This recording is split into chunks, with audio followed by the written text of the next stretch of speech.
હર હર મહાદેવ હર જય શ્રી કૃષ્ણ મિત્રો। તો આજે આપણે આવી ગયા છીએ જામવંતીની ગુફાએ કે જે સૌરાષ્ટ્રમાં આવેલી છે। જામવંતીની ગુફા સૌરાષ્ટ્રના બરડા ડુંગર તળેટીમાં આવેલી એક ગુફા છે। આ ગુફા પોરબંદર જિલ્લાના રાણાવાવથી 5 કિલોમીટરના અંતરે આદિત્યણા નજીક બરડા ડુંગરની તળેટીમાં આવેલી છે।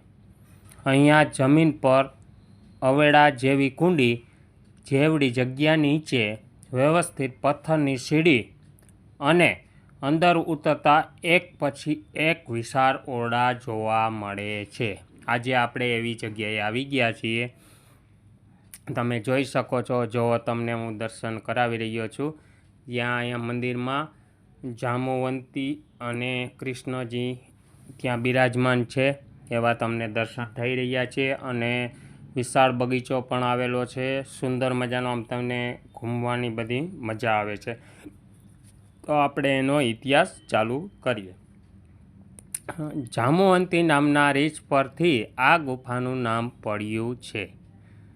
જામવંતી ભગવાન શિવનું અનંત ઉપવાસ હતો। આ ગુફામાં જામવંતીએ અનેક શિવલિંગની સ્થાપના કરી હતી। તેમાં પાતાળેશ્વર મહાદેવનું શિવલિંગ મુખ્ય છે। તેના પર કુદરતી રીતે જળાભિષેક થાય છે।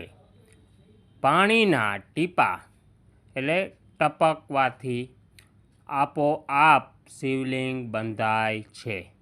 તેના પાછળની દંતકથા એવી છે કે જામવંતીએ 108 શિવલિંગની પૂજા કરી હતી। એક રાતમાં આટલી સંખ્યામાં શિવલિંગ ન થતાં જામવંતી એક ધ્યાને બેઠા। ભગવાન શિવજી પ્રસન્ન થયા અને વચન આપ્યું કે ઉપરથી ગુફાની અંદર ટપકતા પાણીની ટીપાથી શિવલિંગ બની જશે। જો અત્યારે મિત્રો આપણે જે આવી ગયા છીએ ત્યાં અત્યારે આપણે ગુફા તરફ આવી ગયા છીએ। જો અત્યારે આ ગુફામાં આપણે આ રીતે સીડી આવેલી છે, એમાંથી આપણે ઉતરવાનું હોય છે। તમે જોઈ શકો છો। જો તમને હું બતાવી રહ્યો છું। જો માણસો અહીંથી ઉતરી અને અંદર જાય છે ગુફામાં। હર હર મહાદેવ હર। 900 વર્ષ જૂની ગુફામાં પાણીના ટપક બને છે શિવલિંગ। પાણીના ટપકા પડી પડીને શિવલિંગ બને છે। ગુજરાતની આવેલી આ જગ્યા જુઓ। જો તમે જોઈ શકો છો। જો માણસો ધીમે ધીમે ધીમે ધીમે હાલ્યા જાય છે। પોરબંદરના રાણાઓમાં આવેલી છે ગુફા। 900 વર્ષ જૂની ગુફા હોવાથી માન્યતા પાણીના ટપકાથી બને છે શિવલિંગ। એવી બધા એમ કહે છે કે અહીંયા પાણી ટપકવાથી શિવલિંગ બને છે। અહીંયા શિવરાત્રિનું ધામધૂમથી ઉજવાય છે। પોરબંદર નજીક આવેલ જામવંતીની ગુફા આવેલી છે। આ ગુફામાં સાથે રામાયણ મહાભારત સુધીનો ઇતિહાસ જોડાયેલ છે। તો સાથે સાથ આ ગુફામાંથી ટપકતા પાણીને કારણે જમીન પર સ્વયંભૂ શિવલિંગ ઉત્પન્ન થાય છે। આ ગુફા અંદર 900 વર્ષ જૂની હોવાનું માનવામાં આવે છે। ભગવાન શ્રી રામના અવતારમાં ભગવાન રામે લંકા સુધી પહોંચવા સમુદ્ર સેતુ બાંધવામાં મદદરૂપ થનાર જાંબુવન સાથે જોડાયેલ છે। જાંબુવન પોતાની પુત્રી જાંબુવંતી સાથે અહીંયા રહેતા હતા। ભગવાન શ્રી કૃષ્ણ મણિ શોધતા શોધતા જાંબુવંતીની ગુફામાં ગયા હતા। ત્યારબાદ ગુફામાંથી સતત 18 દિવસ સુધી ભગવાન શ્રી કૃષ્ણ અને જાંબુવન વચ્ચે યુદ્ધ ચાલ્યું હતું। આ ગુફામાં યુદ્ધ ચાલ્યું હતું કે જાંબુવંતી અને શ્રી કૃષ્ણની વચ્ચે। અને અંતે જાંબુવંતે પોતાની પુત્રી જાંબુવંતીના લગ્ન ભગવાન શ્રી કૃષ્ણ સાથે કરાવવાની મણી ભગવાન શ્રી કૃષ્ણએ કન્યાદાનમાં આપી હતી. જાંબુવંતીની ગુફા ભક્તોમાં મહિમા. આ ગુફાના બીજા ખાસિયત એ છે કે આ ગુફામાં ઉપરના ભાગથી 365 દિવસ પાણીના ટપકતા પાણી રહે છે. આ ટપકતા પાણીને કારણે જમીન પર સ્વયંભૂ શિવલિંગ તૈયાર થાય છે, જેને કારણે આ ગુફામાં હજારોની સંખ્યામાં શિવલિંગ જોવા મળે છે. આ રીતે આ ગુફાનું બ્રહ્મા, વિષ્ણુ અને મહેશ એમ ભગવાનના ત્રણેય અવતાર સાથે જોડાયેલ છે. શિવરાત્રિના પાવન દિવસે અહીંયા મેળો ભરાય છે, તો મહાપૂજા, આરતી, પ્રસાદી સહિતના ધાર્મિક કાર્યક્રમોનું આયોજન રામેશ્વર મંડળ દ્વારા કરવામાં આવે છે. તો મિત્રો, આ ગુફામાં 2 રસ્તા પડે છે, જેમાંથી એક રસ્તો બેટ દ્વારકા નીકળે છે, તો બીજો રસ્તો જૂનાગઢ ગિરનારમાં પર્વત નજીક નીકળતો હતો. હાલ તો આ રસ્તા નીચે ઉતરતા બંધ થયા ગયા છે, પરંતુ ભૂતકાળમાં આ રસ્તાથી બેટ દ્વારકા અને જૂનાગઢ જવાતું હતું. જાંબુવંતીની ગુફા ધર્મ સાથે જોડાયેલ હોવાથી વર્ષો દરમિયાન હજારો ભક્તો અહીંયા દર્શનાર્થે આવે છે. તો મિત્રો, જો તમે અહીંયા અત્યારે જે શિવલિંગ આવેલી છે તેના જો માણસો અભિષેક પણ કરે છે, અને અહીંયા હજારો શિવલિંગો આવેલી છે.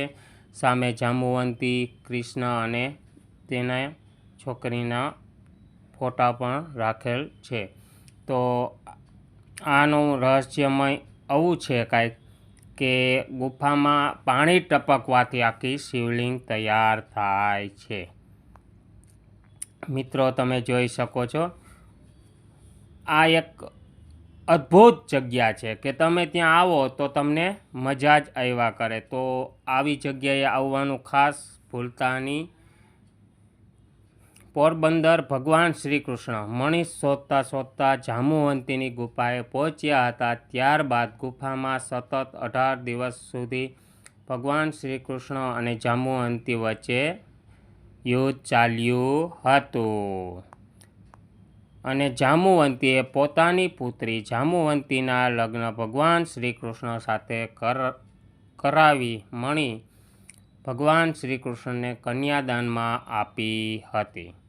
આમાં અંધારું, અમુક જગ્યાએ અંધારું બહુ છે, અને અમુક જગ્યાએ પણ આપણને ત્યાં લાઇટ પણ ગોઠવી દેવામાં આવી છે, કેમ કે અહીંયા લાઇટની પહેલાં સગવડ નથી. હવે તો અત્યારે બધું ગોઠવાઈ ગયું છે.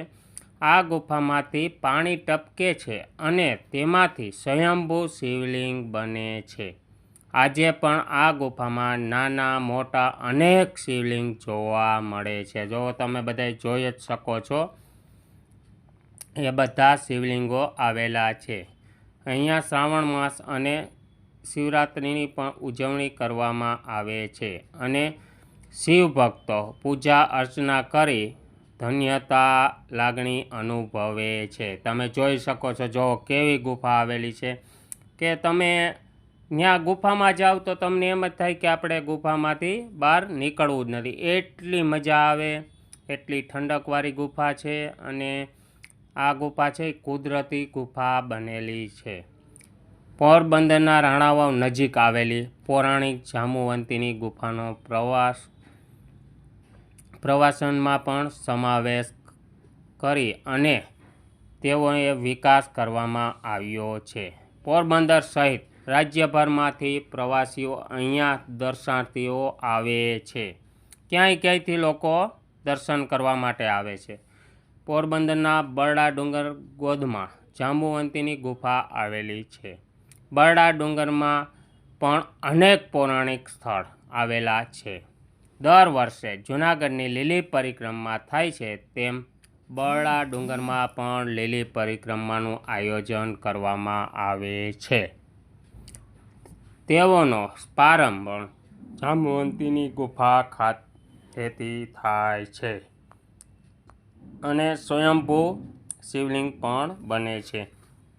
અહીંયા જો આ એક બાપુ છે કે તેને ઘડિયાળવાળા બાપુ કહેવાય છે, કે ત્યાં ઘડિયાળની માનતા તમે રાખો એટલે તમારી મનની મનોકામના પૂર્ણ થાય છે. અને અહીંયા અનેક ઘડિયાળો રાખેલી છે, તમે ઘડિયાળો પણ જોજો. જો આગળ હું તમને આખો વિડીયોમાં બતાવીશ. પોરબંદરના રાણાવાવ નજીક આવેલી આ ગુફા પ્રવાસન વર્ષ સમયે વિકસાવવામાં આવી છે, જેને કારણે આ અંધારી ગુફામાં લાઇટની વ્યવસ્થા કરાઈ છે. પહેલાં આમાં લાઇટ નહોતી, તો અહીં સુધી પહોંચવા માટે રસ્તા પર બનાવવામાં આવ્યા છે. પહેલાં રસ્તો પણ અહીંયા નહોતો. આ ઉપરાંત આસપાસના સ્થળો પણ વિકાસ કરવામાં આવ્યા છે. પરિણામે જામવંતીની ગુફા હવે પ્રવાસન સ્થળ તરીકે વિકસિત છે. તો મિત્રો, મારી પાસે જેટલું હતું એટલું મેં તમને કહી દીધું. તો જો મારી ચેનલમાં પહેલી વાર હો, નવા હો, તો મારી ચેનલને લાઈક કરજો, શેર કરજો અને સબસ્ક્રાઈબ કરવાનું ભૂલતા નહીં. તો હર હર